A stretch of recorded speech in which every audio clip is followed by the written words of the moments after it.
Hey guys, Sebastian here. Today we're talking about Mykonos' cruise port and what to do in Mykonos when you're only there for a few hours. The cruise port, also known as the new port, is located here, 3 kilometers away from Mykonos town. And at this point, you might think, oh, only 3 kilometers. I can walk that. It's going to be like 30 minutes on foot, right? Well, yes, it will take 30 minutes indeed, but the road that connects the new port to Mykonos town has no sidewalks, and you often have big buses going down this road at full speed. So even though the view is very nice, I don't recommend at all doing this on foot. So what are your options to go from the new port to Mykonos town? Well, there are 3. You can take a cab. There's always a few waiting outside of the ship, but they will charge you 25 euros for a 5-minute ride.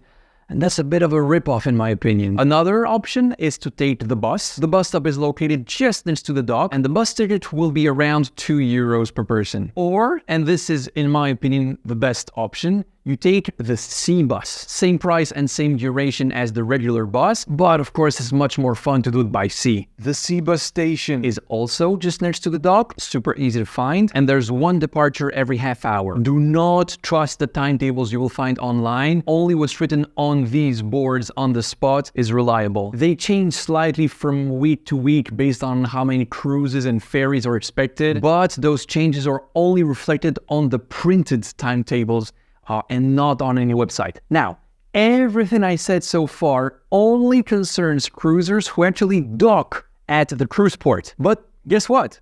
There's only 1 spot, and there's definitely more than 1 cruise ship going to Mykonos every day. So where are all the others going? Well, they anchor out in the bay. And for once, being anchored offshore is actually better than being docked. And that's because you're going to get tendered directly to Mykonos town and not the cruise port. Cruises usually let you know in advance whether you'll dock or not. So if you see in your cruise brochure that you'll be tendered to shore and the word tendered is being used, that means you'll anchor out. If nothing is mentioned, it means you'll dock. All right, now what should you do in Mykonos, given that you only have a few hours? Well, in my eyes, you have 3 options. First option is to book a tour around the island by bus. It's a great option because you get to see pretty much the entire island in just 4 or 5 hours. I'm going to leave you down below the bus tour that I recommend, and also a similar tour but private and by car, which allows you to actually reach more remote places that buses can't get to. Option number 2 of what you can do is in the morning, you visit Mykonos town, either on your own or with a local guide. I'm leaving a link for that down below as well. That tour lasts around 2 hours. It will cost around 40 euros, so pretty affordable. And then in the afternoon, you hop on a bus and you go and chill on one of Mykonos' gorgeous beaches. And by the way, in case you don't know anything about Mykonos' beaches, I made a whole video on that already. And option 3 of what you can do is, again, visiting Mykonos town at first.